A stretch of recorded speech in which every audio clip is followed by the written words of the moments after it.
What do George Washington, Abraham Lincoln, and Saint Valentine have in common? The month of February. The first two were born in that month, while the other prematurely died. But the month of February celebrates all three, and now you have a fourth reason to celebrate. Hello again, SA here. And when I'm not embarrassing myself on the internet, I'm also a published author, and I got a deal for you. Enjoy President's Day and Valentine's Day with my book series Glitch. It will be on sale for 25% off for the entire month. That way, when you're taking a load off on President's Day or getting sweets from your sweets, you can indulge in a story of a kidnapped teen model and a reluctant jewel thief who are on the run from the law. The links are down below in the description. And I'm not just some one-hit wonder. I got other books coming down the pike. So as long as nothing terrible happens to me. And now... Hey, Rocky! Watch me pull a rabbit out of my hat. Again? Nothing up my sleeve. Presto! Wrong hat. I take a 7.5. Now here's something we hope you'll really like. You'll see those books too. Now let's get back to the video. Hello again. SA here. Back when I was a baby, toddler, Vietnam War was kicking off. LBJ had not yet sent in the Marines per se, down there in Cam Ranh Bay, but it was about to happen. And yet before that, Vietnam was almost like a blip on a radar screen for most people.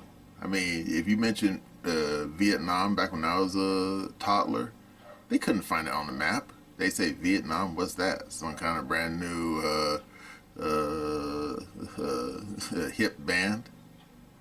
Yeah. But eventually people, by the end of the 1960s, they definitely knew what Vietnam was. They could find it on a map. But before then, the people who lived there, particularly in Saigon, they definitely knew what the deal was. And a lot of them didn't like it.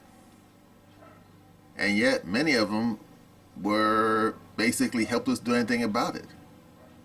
Because the South Vietnamese government, they were hand in hand corrupt, incompetent, and authoritarian. And indeed, some people fell into a well of despair. Their country was being besieged by an insurgency. Their government seemed to do very little about it, or if they tried to do something about it, it just made things worse. And some people would leave the country, pack up and leave. But others, for whatever reason, would go the other way. Indeed, when I was a little kid, my father had a Life magazine, and one of the pictures, it was about, it showed someone in the middle of a street in Saigon on fire. And I was wondering, what the hell is this? I didn't understand. As a little kid, of course, what I expect. But then years later, I figured out what was going on. The local monks, they basically, in a form of protest, self-immolated themselves, burnt themselves alive to protest what was going on in South Vietnam. Unfortunately, the leadership was very, very callous about it. I mean, Americans were shocked, but the South Vietnamese government, they didn't care. Indeed, the president at the time, DM, his sister-in-law, who was euphemistically referred to as the Dragon Lady, and no, that wasn't a term of endearment, When she was asked by local American media about these monks, because there was more than one incident that occurred, her reaction was, "Ooh, I like a barbecue." She said that. Talk about not giving a shit about your own people. But DM, he ended up getting overthrown by the CIA, and the Dragon Lady, well, let's just say that she lived the rest of her life here in the United States and she couldn't go back to her home country. So there you go. Now, people in the here and now may have heard about Aaron Bushnell. He was a member of the Air Force, young man. I don't think he was even 22 years old. Well, just a couple of days ago, he went to the Israeli embassy. And then dousing himself, I suppose, with kerosene or gasoline, he set himself on fire. And as he burned to death, he shouted, "Free Palestine." Now, some people in the news media say that Aaron Bushnell was obviously mentally ill. Was he? I don't rightly know. I'm not his psychiatrist. Others say that he was showing courage in his convictions. That he clearly was someone who saw injustice, happening in the Middle East, particularly how the Palestinians have gotten a raw deal. And he wanted to make a statement, a statement that people couldn't ignore. And of course, some of you probably saying, "Why you just write a letter to the editor?"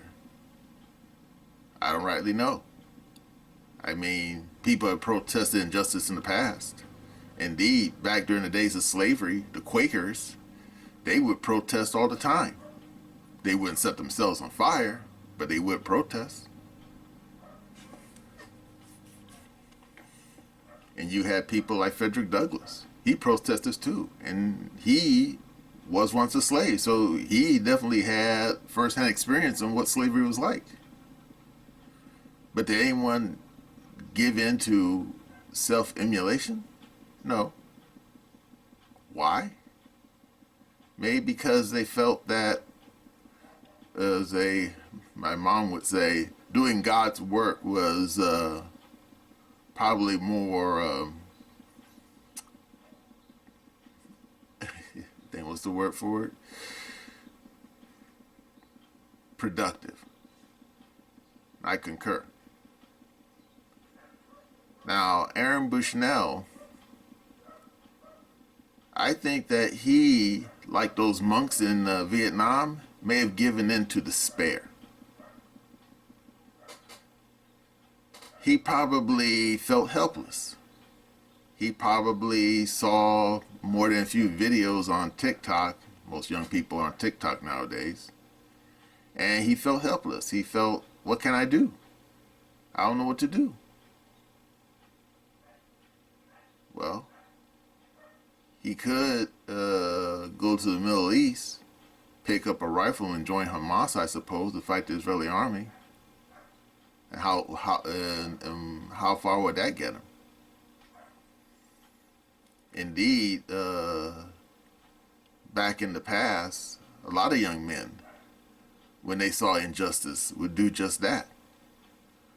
Indeed, during the days leading up to the Spanish-American War, Jose Marti, he was a writer and basically what we nowadays we usually refer to as a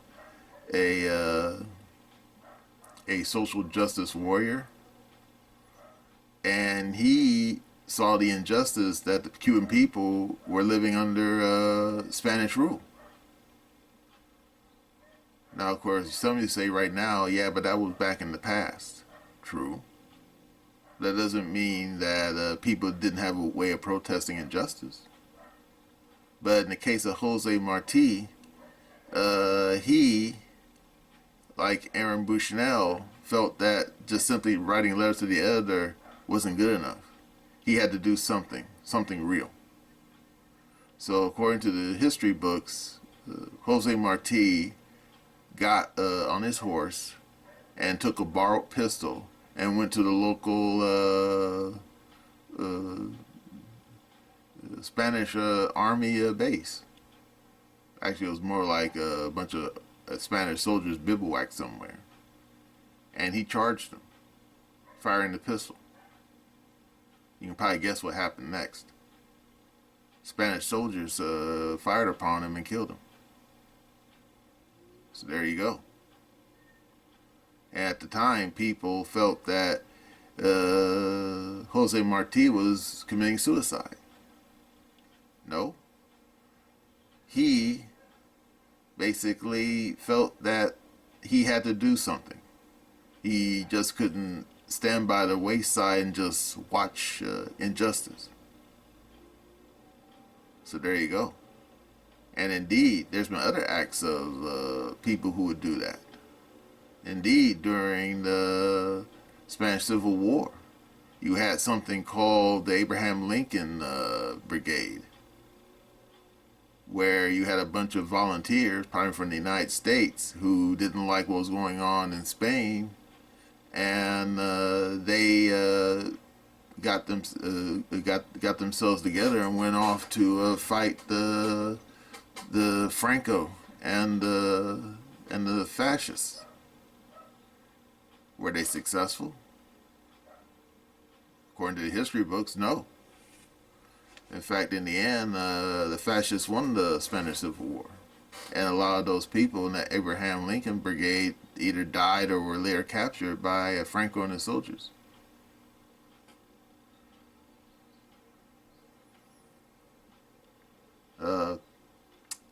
Not too long ago, I think it was Jordan Peterson, but don't quote me on that, asked rhetorically, if you lived during the time of slavery, or say during the time of the Nazis, what would you do? A lot of people say, oh, well, that's easy. I would support anti-slavery initiatives. And people say, oh, I would fight the Nazis. Would you? Indeed, a lot of people, all during the time of slavery, just went along with it because, well, it was law. It was legal. Yes, the Quakers did rail against slavery, but for the most part, most people just went along with it. Until they didn't. No, such as Bleeding Kansas, for example. People basically said, no, we don't want no part of slavery. And people picked up guns and they fought against it. People like John Brown. Of course, John Brown, when he went to Harper's Ferry, he tried to stage a slave rebellion and he ended up getting, hung for his trouble. But as we all know from the history books, eventually more and more people basically had a bone in their throat about slavery. And of course, it was only when the South basically broke away from the United States that it led to eventually the Civil War, which, despite what neocon Nikki claimed, it wasn't necessarily about states' rights. It was about slavery. It's just that the catalyst that finally brought the war about was basically the various southern states breaking off and declaring their independence from the United States and declaring their new nation they called the Confederate States of America. So there you go. But of course,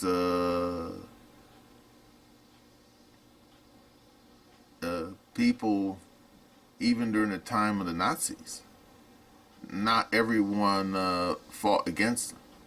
I mean, some people saw what was happening and they didn't like it, and they decided, you know what, I'm not going to stick around here because I don't like the cut of these people's jib. People like Albert Einstein. You know, he was German. He saw the rise of the Nazis. He didn't like it, so he left, came to the United States. Fritz Lang, the filmmaker, the guy who made, who was famous for making Metropolis. Good film, you should watch it sometime. he said, "No, I don't like this guy Goebbels telling me how to make movies." So he packed up and left too. A lot of people did. But it was only after Germany invaded Poland that the fighting started. And indeed, right up to that point, everyone knew that the people in Berlin were bad news, but nobody wanted to fight them. And if you look at the history books, Neville Chamberlain, during what was referred to as the Munich crisis, which happened just before World War II kicked off, tried to make a peace treaty with the people in Berlin. And at first, he thought he had a peace treaty. In fact, there's a famous video of him, well, actually it was a newsreel, but you get it, saying he had a piece of paper waving in the air and said that he got an agreement from old Mr. Brush Mustache himself saying that we'll have peace in our time. And of course, as everyone knows, that peace didn't even last a year. But of course, once the shooting started, well, there you go. People had no choice. And indeed, when I was a way younger person, there was a lot of people who were like really bent out of shape over the apartheid in South Africa, as well as the placing of mid-range nuclear weapons in Europe. Indeed, there was a lot of protests over that, both in Europe and even here in the United States.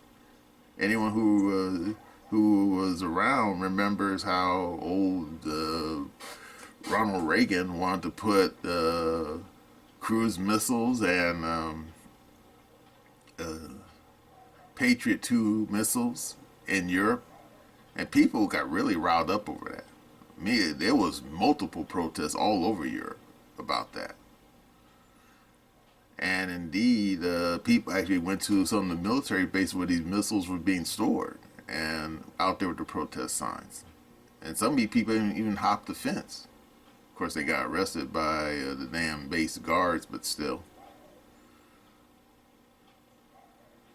And some people were clever enough to make films protesting it, such as this English film called Threads, which was about a potential nuclear war, as well as the American film The Day After. And people basically said, yeah, having these nuclear weapons almost on a hair trigger that could start a world war didn't seem right. And eventually, these protests eventually reached the leaders of both the Soviets and the United States. And indeed, Reagan and Gorbachev, a few short years later, actually signed a treaty. It was known as the Intermediate Range Missiles Treaty, which basically got rid of those cruise missiles and Pershing IIs, as well as the Soviet SS-20 missiles. And in the case of apartheid, there was a lot of protests over that. And those protests went all the way through to the 80s. And eventually, they had what they call disinvestment of South Africa. And a few people, such as singers, even wrote songs about South Africa, such as Peter Gabriel wrote a song about Steve Biko and how he was basically someone who basically fought the Afrikaner government down there in South Africa and died for his trouble. And eventually, the leadership in South Africa basically had an epiphany and realized that apartheid was wrong. And they eventually started negotiating with the African National Congress that eventually brought an end to the apartheid system. Of course, that didn't occur until the 1990s, as long with the release of Nelson Mandela, I might add. But eventually, these efforts bore fruit. Now, in the case of Aaron Bushnell, yeah, he clearly felt that simply protesting or writing a letter to your editor or maybe writing a song or making a movie about injustice wasn't good enough. And yet, unlike Jose Marti or the Abraham Lincoln Brigade, he didn't think that he had it in him to actually go out to the Middle East and fight the Israelis. So there you go. Now, some of you probably figure, oh, maybe he was mentally ill. Or maybe he was depressed. I mean, why else would someone commit suicide? And I agree. Now, was Bushnell showing courage of his convictions? Or did he just simply give in to despair?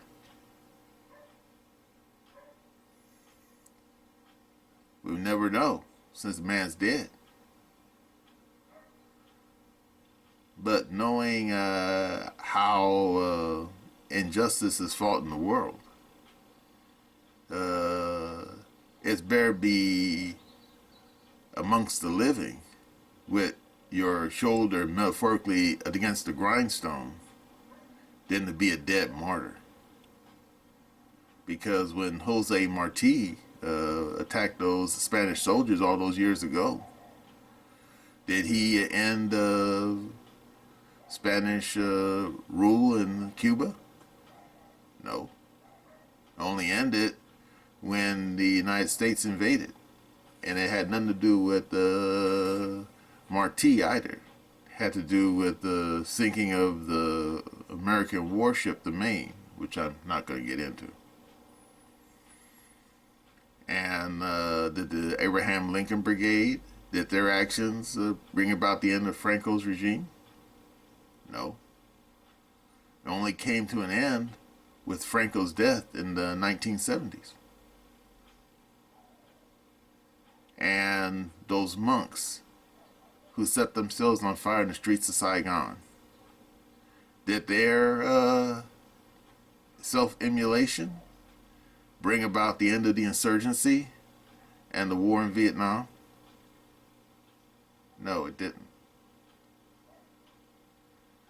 Indeed, the war only ended when the North Vietnamese army kicked in the door of the presidential palace in Saigon in 1975.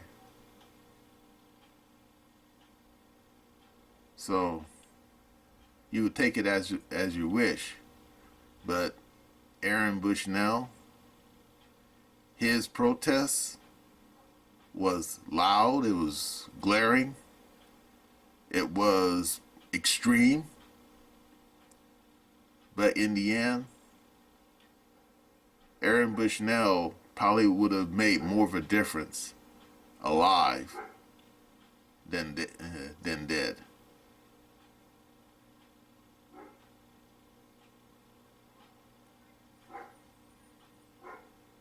Well, that's all I'm going to say about Aaron Bushnell. That's my opinion.